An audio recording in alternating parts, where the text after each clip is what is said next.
झारखंड में अब आरजेडी नए उफान पे है और नए तेवर में है। ऐसे में तेजस्वी यादव ने लोगों को मंत्र दिया है, जो आरजेडी के नेता हैं उनको एक खास टास्क भी दिया है।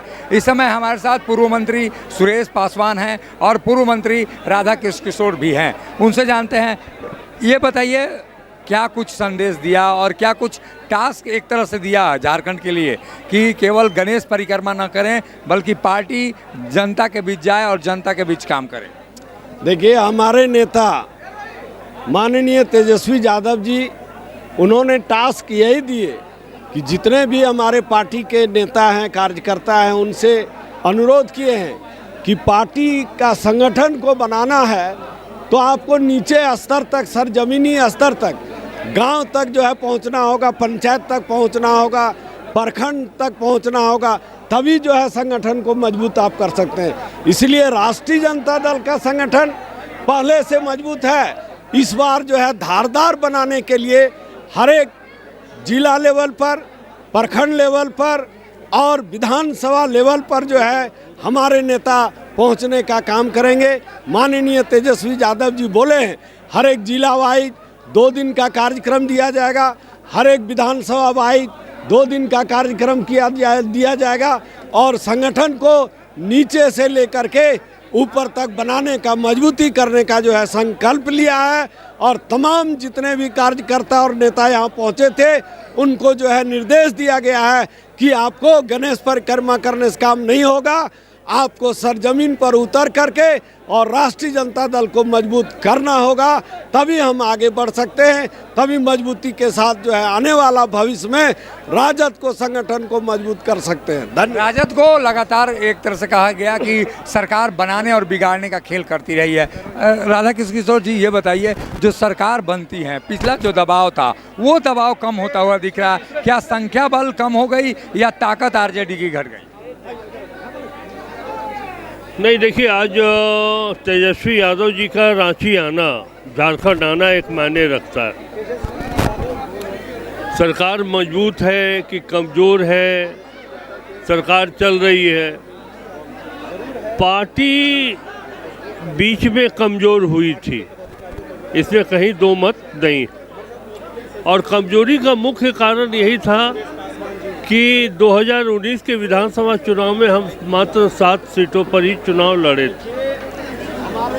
जब आप कम सीटों पर चुनाव लड़ेंगे तो दूसरे जगहों पे पार्टी मजबूत कैसे हो सकती।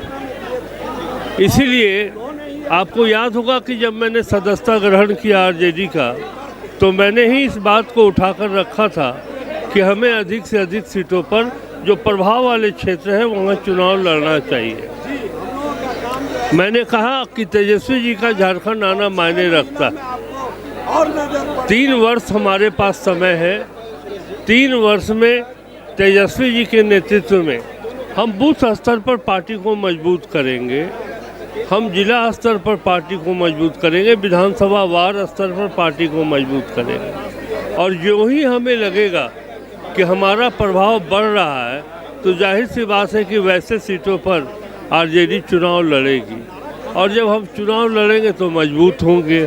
आज जिस संख्या बल की बात आप कह रहे हैं कि आप एक ही सीट पर चुनाव जीते हैं, यह कहने की आवश्यकता 2024 में नहीं पड़ेगी। ये आप गणेश परिक्रमा वाली बात, क्या पार्टी में वाकई में गणेश परिक्रमा वाले लोगों को जगह मिलती है? नहीं, ये सभी पार्टियों में है। सभी पार्टियों में है कि लोग नेता के इर्द गिर्द मंडराते रहते हैं और जब फ़ायदा उठाने की बात आती है तो आम कार्यकर्ता पीछे छूट जाता है और वही परिक्रमा करने वाले लोग लाभ उठा जाते हैं। तेजस्वी जी ज़मीन से जुड़े हुए नेता हैं।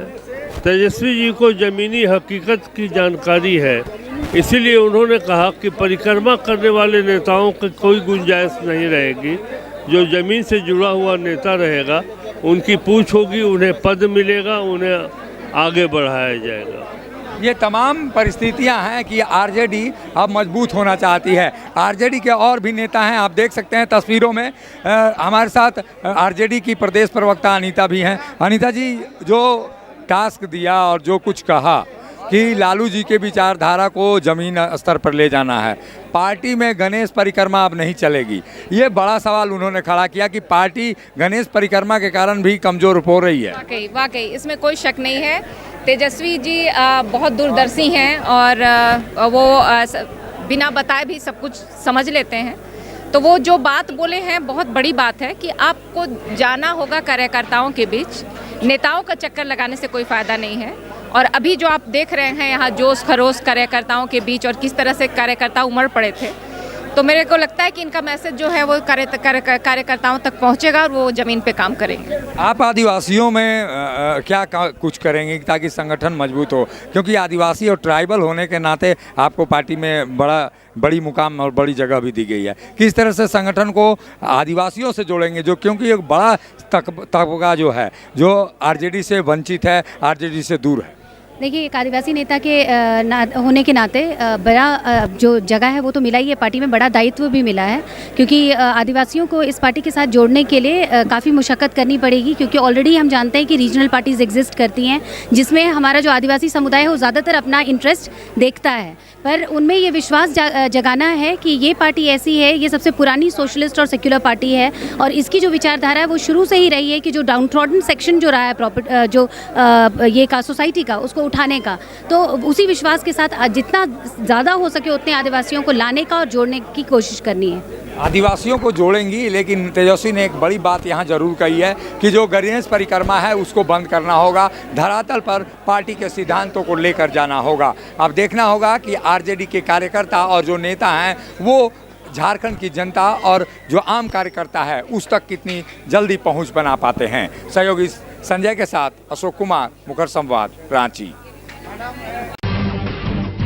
जब टूटती है आस, जब थकती है सांस, जब रूठते हैं अपने, मुंह मोड़ता है जमाना, जब अंगड़ाई लेता है संकल्प, फिर बनती है कहानी, बनते हैं अनमिट निशान।